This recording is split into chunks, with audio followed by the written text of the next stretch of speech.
Meteorologists are at a loss to explain what is causing this weather and why it has taken them by surprise. That sudden drop in temperature as half an hour ago, Mexican officials closed the border in the light of so many U.S. refugees. Be prepared to go live to Los Angeles. Are you getting this on camera? What you see is happening now. Look over there behind me! That's a tornado! Yes! A twister! This is just massive.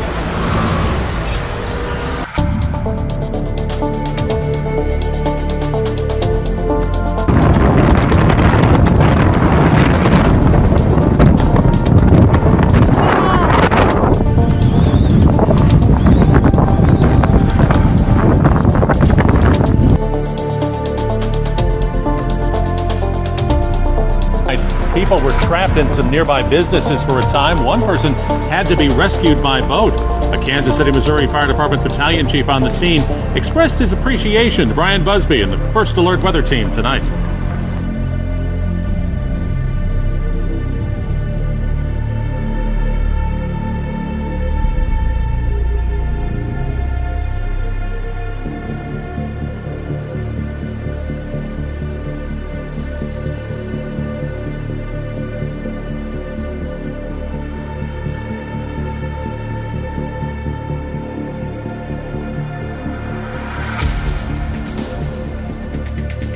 On the Weather Center with what some scientists think may be behind the heat and all of this dry weather. Yeah, this is really, really interesting. So scientists, climatologists are looking at something they call the blob. It's a huge area of warmer than normal water out in the Pacific Ocean.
You got three systems lined up. There's Linfa, then you got Typhoon Chanham, and then Typhoon Nangkad right behind that.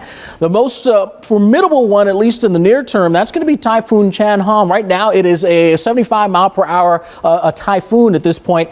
It's well to the north and west of Guam, so good news there, moving past that area, but it'll continue to move in that general sort of northwesterly direction and strengthen.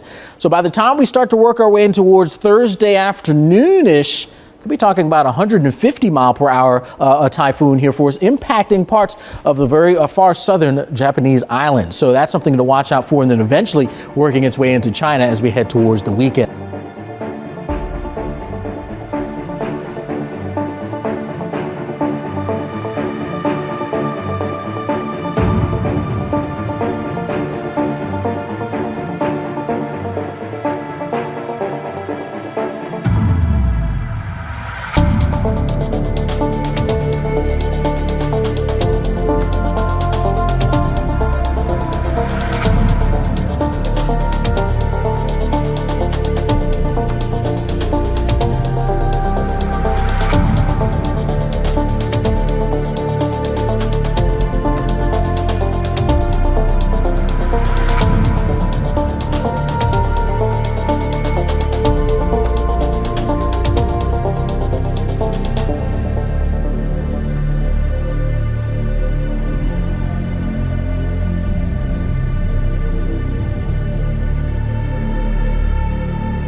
In Rome, Italy, the hot weather pushed tourists away from the sites and into shadier surroundings. In the German capital Berlin, zoo workers were taking special measures to keep the animals cool.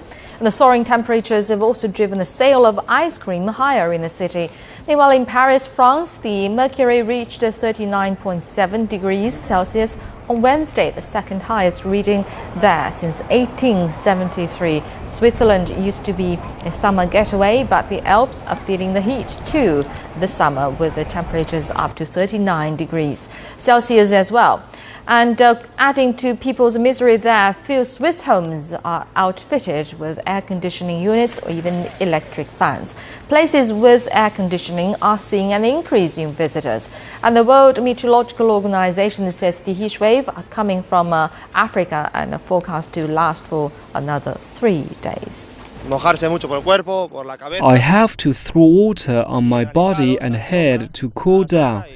And when I'm walking outside, I need to find some shade or go inside to take a rest from time to time.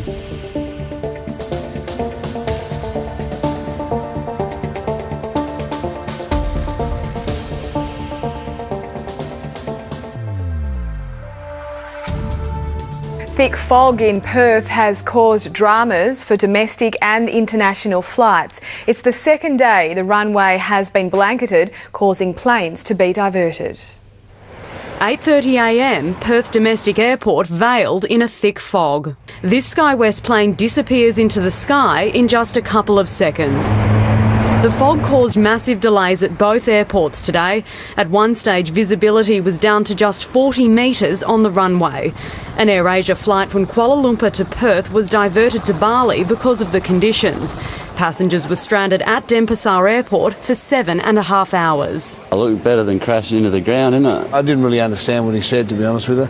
I just heard him say we're going to Bali. 2 flights from China were also delayed coming into Perth, as well as one from Adelaide. The plane forced to circle the runway for an hour before making a safe landing. They just told us there's fog delays and came in a bit late. The Royal Flying Doctor was also affected, diverted to Rottnest Island early this morning with 2 patients on board from Newman.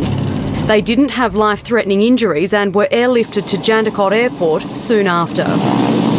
And it wasn't just the fog that slowed things down. Dwayne and Fiona were 20 minutes out of Bali yesterday when their plane was turned around because of a volcanic ash cloud. We thought, oh no. The couple were meant to be tying the knot today in a Balinese ceremony in Ubud, but now their wedding plans are on hold. Taking it in our stride and and hopefully get back over to Bali as soon as possible. So my parents are staying in our hotel at the moment, enjoying all the luxuries. The foggy conditions started to clear by 9 a.m. The Bureau says it was caused by a combination of rain, light winds and clear skies. El Miteros, 9 News. Here we go. And El Miteros is at Perth Airport tonight, where flights are now operating smoothly. But El, we could be in for some more dramas tomorrow, perhaps.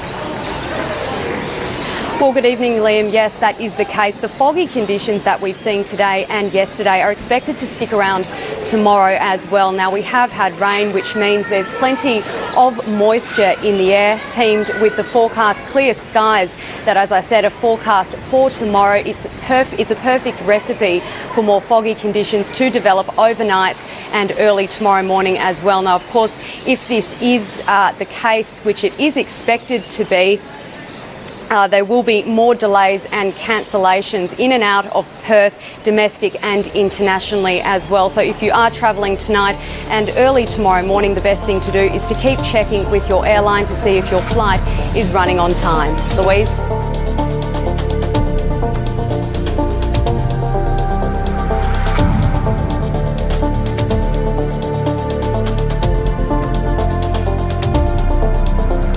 An estimated 9,000 people have rallied in Northbridge to support same-sex marriage. The Love in Perth rally was the biggest in the nation, and the crowd had one clear message. What do we want? When do we want it? More than 5,000 people packed Russell Square in Northbridge for the Love in Perth rally, the biggest in the nation. Love is love! They're urging Tony Abbott to allow a free vote on any same-sex marriage bill. The Bernardis, the Abbotts, the Abetzes are wrong. Their love Labor and the Greens showed their support. Men, women, gays, straight, boys and girls coming out as an act of solidarity. Even the Anglican Church. We are in favour of gay marriage, same-sex marriage, lesbian marriage. But no official support from the Liberals. Earlier today, Barnaby Joyce said Australia would seem decadent to our Asian neighbours if same-sex marriage was legalised. When we go there, there are judgments, whether you like it or not, that are made about us. He's just a joke. Sorry, he's just a joke. In 1989, some of these people were fighting for homosexuality to be decriminalised. Now, more than a quarter of a century on, they're still fighting for the same rights as other Australians.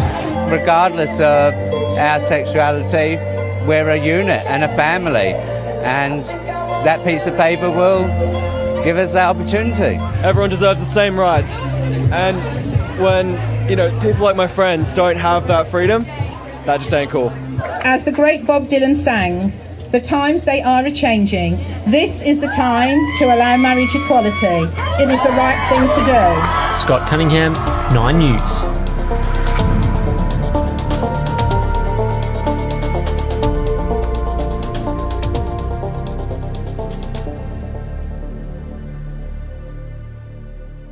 A new sign of the severity of the Western drought. The artificial lake that supplies Las Vegas is at its lowest point ever, and officials have been forced to build another pipeline to draw water from the lake because the other two are starting to surface above the water line. Take a look at the so-called bathtub ring around Lake Mead. It's the biggest it's ever been. The lake was created by the Hoover Dam, built in the early 1930s. The water comes from melted snow from the Rocky Mountains, but snowfalls have been smaller than average, and the lake is now 140 feet lower than it was when first created. That's the height of a 20-story building. Besides Las Vegas, the lake supplies water to parts of California and Arizona. I'm Matt Sampson, The Weather Channel.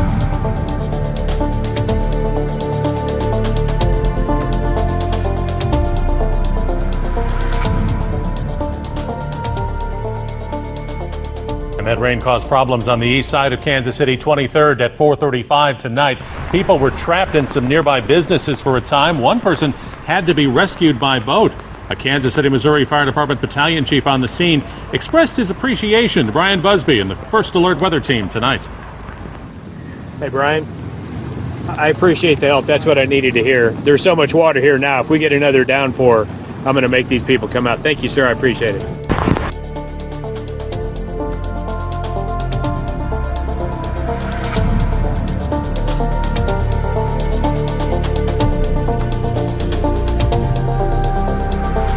Center with what some scientists think may be behind the heat and all of this dry weather. Yeah, this is really, really interesting. So scientists, climatologists are looking at something they call the blob. It's a huge area of warmer than normal water out in the Pacific Ocean, and Lisa Balick is digging deeper into the story. Yeah, Kristen, the blob, as scientists call it, was first noticed 18 months ago. How it got there is still a mystery, but now it's getting a closer look from Oregon scientists after such a crazy weather stretch we've had in our area. It's not the blob from the 1958 movie by the same name. It's out here in the ocean, an enormous blob of unusually warm water, 1,000 miles in each direction from Alaska down to Mexico, and it could be causing the drought in Oregon, Washington, and California. And it's now about the size of Alaska, so it's a very big patch, and it extends down through the top layer of the ocean, which is about 300 feet deep. Phil Mote is head of the Oregon Climate Change Research Institute at OSU. He tells me the problem with the blob is that it's 5 degrees warmer than the rest of the ocean. Scientists believe air moving over the blob brings warmer air into the coast. That means warmer winter, a drier spring and summer. Last summer was record warm for Oregon. We're kicking off with another record warm summer. Last winter was the warmest ever in Western Oregon and Washington. The spring was quite dry. So we've had a sequence of unusual climate events since the blob appeared. Scientists, including Mote, are now running hundreds of computer simulations to try and see if the blob truly affects the climate, or whether it's more the greenhouse gases, like auto emissions, that are causing this hot, dry pattern. Through most of the winter, The Cascades had sort of a bathtub ring with just a little bit of snow at higher elevations and nothing at lower elevations. And we know that that was caused directly by the high temperatures. So the question is, how much of that high temperature was caused by the blob, how much was caused by higher greenhouse gases, and how much was, well, it's just one of those things. Now, the Oregon Climate Change Research Institute is even recruiting volunteers to give up some of their personal computer space to help run the climate modeling simulations. If you'd like to participate,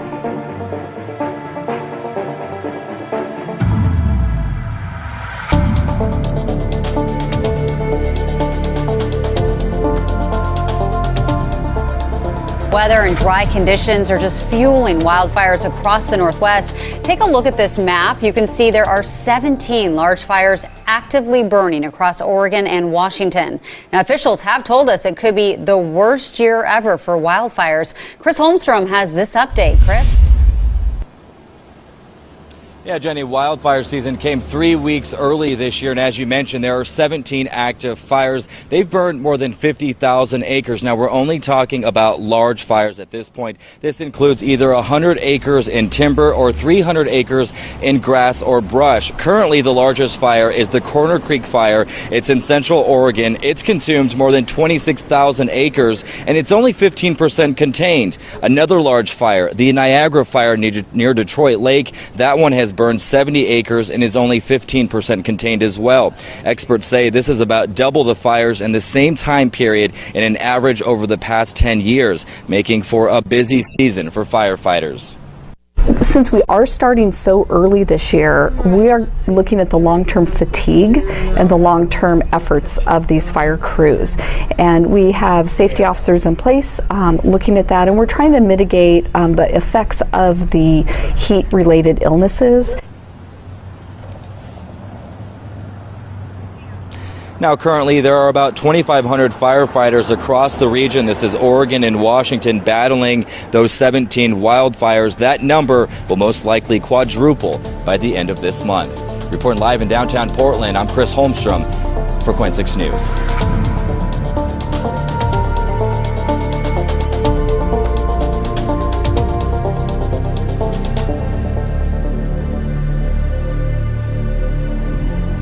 New at 5, a Detroit roadway gives way, creating a danger for passing motorists. It's a story our Ronnie Dahl was alerted to, and she's already getting results. She joins us live from Detroit's east side with more details. What can you tell us, Ronnie?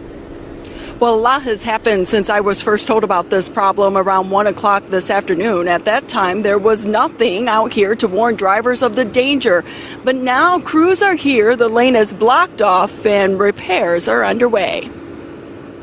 A massive sinkhole, at least 25 feet wide and several feet deep. The images are startling and the fear for passing drivers very real. We were just driving down Shane, and the next thing you know, we just missed this giant sinkhole. It's amazing that we didn't fall in. Pastor Barry Randolph and his niece narrowly missing the huge hole as they drove down Shane near Medbury. At the time, the sinkhole wasn't marked, alerting them and other drivers to the danger.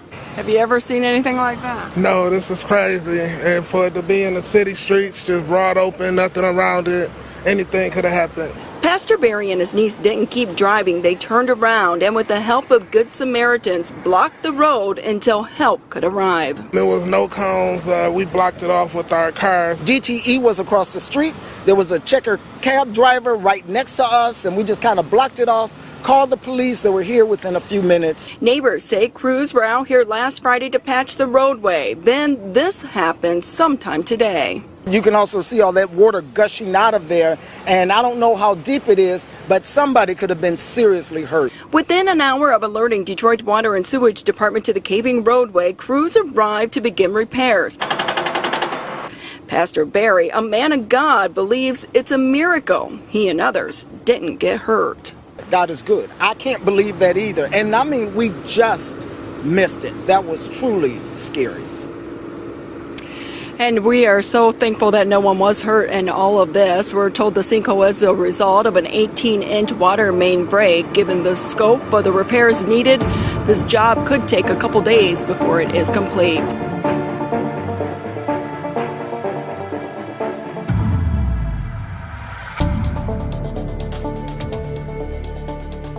Now you get a condemnation notice on your place of living, and usually turns out to be something you're upset about.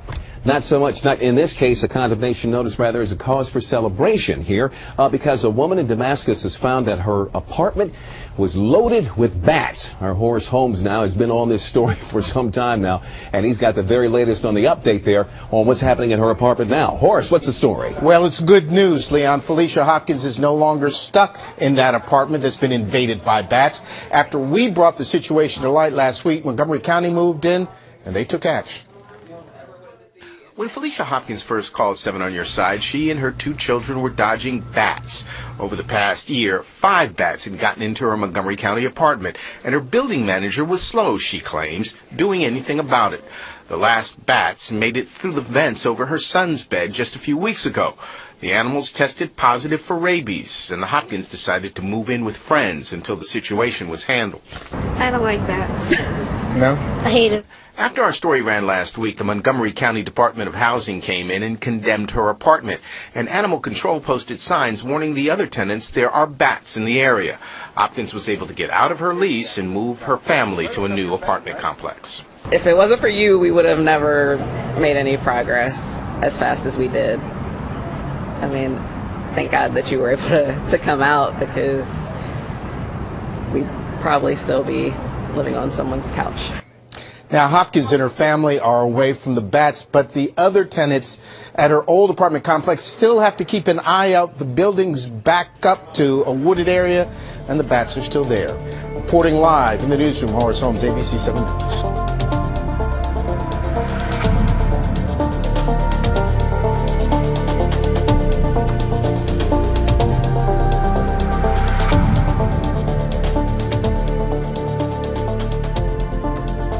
U.S.-led airstrikes are hitting the heart of ISIS-controlled territory in Syria. The Pentagon says warplanes unleashed one of their largest ever bombardments on the eastern city of Raqqa. The weekend strikes targeted bridges and transit routes in the group's self-declared capital. Elizabeth Palmer is in Latakia, Syria, with more on the stepped-up fight. Elizabeth, good morning. Good morning. These airstrikes were among the heaviest, if not the heaviest, since the bombardment began last September. The target was infrastructure, roads, and especially bridges. 16 of them were targeted and destroyed. It's going to make it very difficult for ISIS fighters to move around the city because it's divided into sections by waterways. And it's also cut the city of Raqqa off from the system of highways across the river that leads into Iraq or deeper into Syria. Also targeted was a van full of ISIS fighters, according to activists, and the 7 civilians standing nearby who just happened to be there were killed. ISIS fighters were actually live tweeting, and they said that the city of Raqqa was shaking. Nora? All right, Elizabeth Palmer in Syria, thank you.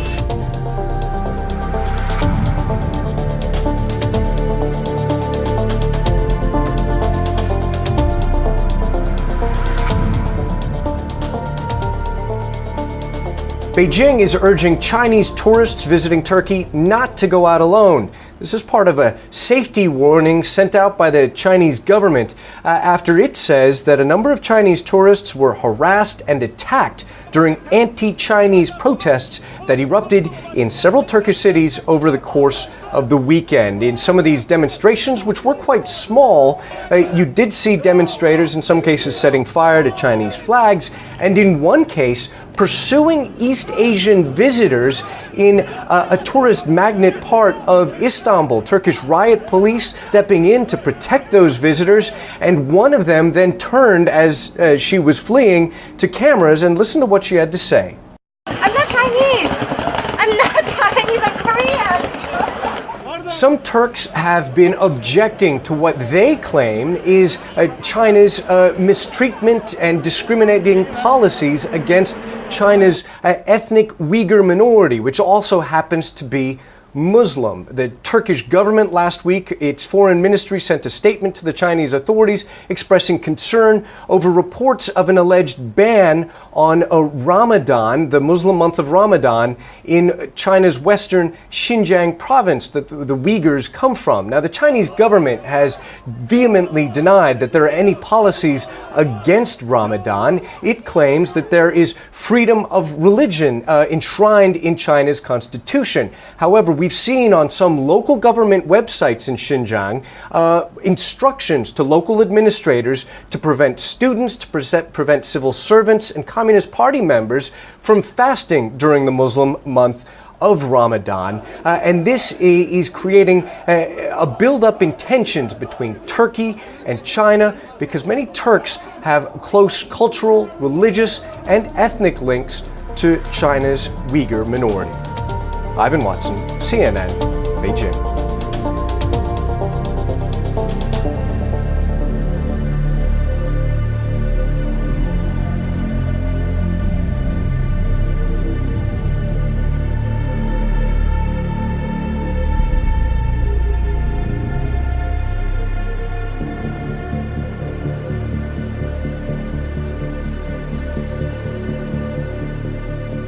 Monitoring two potentially big weather events. First, a high surf advisory is in effect for all south-facing shores across the state. Surf could reach 10 feet tomorrow and remain high into Wednesday. There's also a storm system about 1,300 miles away from the Big Island that forecasters say has the potential to be the first named storm of the Central Pacific hurricane season. It's still too early to tell what might happen with this disturbance, but forecasters say now is the time to prepare. Brent Ramadna joins us with more. Brent? Joe, I was told that this is the first system in the Pacific that has the potential of becoming a named storm. The National Weather Service says the developing storm is more than 1,300 miles away, but you should always be prepared and start getting emergency kits together now.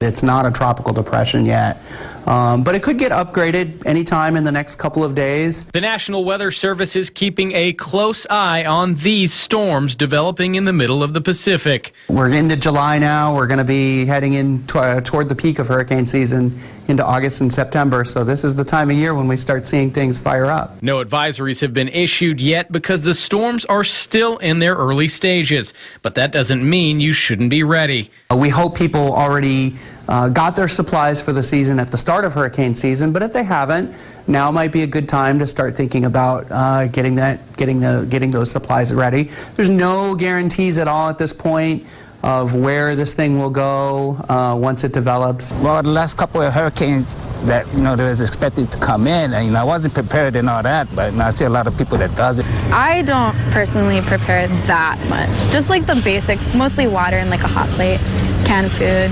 Here's a flashback to last year when a tropical depression was heading towards Hawaii.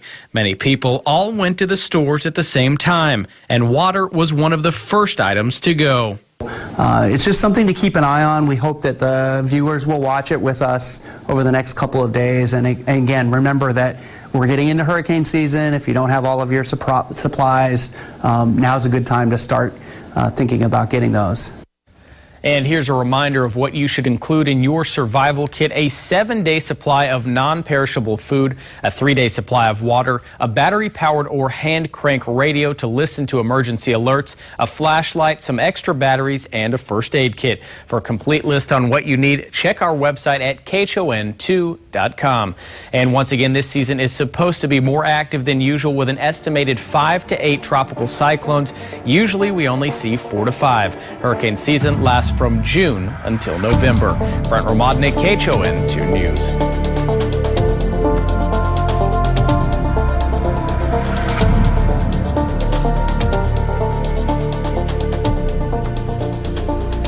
To remove the flag from the State House grounds and thinking it would change history would be like removing a tattoo from the corpse of a loved one and thinking that that would change the loved one's obituary. In South Carolina's Senate chamber Monday, passionate words over a divisive symbol. It is also a flag that brings back horrible memories of slavery, and again is now used frequently as a symbol of hatred and bigotry and racism. After 5 hours of debate, the state Senate voted overwhelmingly to remove the Confederate flag from South Carolina's State House grounds, rejecting an amendment that would have let voters decide. I believe a majority of South Carolinians would like to see it up, and I believe I'm speaking for a majority of South Carolinians. So I would like to prove that with a vote. The flag has become a flashpoint since the killing of 9 people last month during Bible study at Charleston's Emmanuel AME Church. The alleged gunman, Dylan Roof, had been photographed brandishing the flag. Mr. Scott. During Monday's debate, State Senator John Scott argued that momentum was with those who opposed the Confederate symbols. We have turned a deaf ear to a lot of things. It's time that we change. The debate over the Stars and Bars spilled onto the State House lawn as flag supporters clashed with opponents. First of all, it wasn't the Civil War. So you've been brainwashed to call it Civil War, and unfortunately so many of our a slave is one that's brainwashed. Take the smacker in the face down. It's not about that anymore. It's about the love and harmony now, right? I move to Senate adjourn. The Senate will hold a final vote on the flag Tuesday. Then it goes to the state's House, where a count by the local newspaper suggests it should also pass. Diane Estabrook, Al Jazeera, Columbia, South Carolina.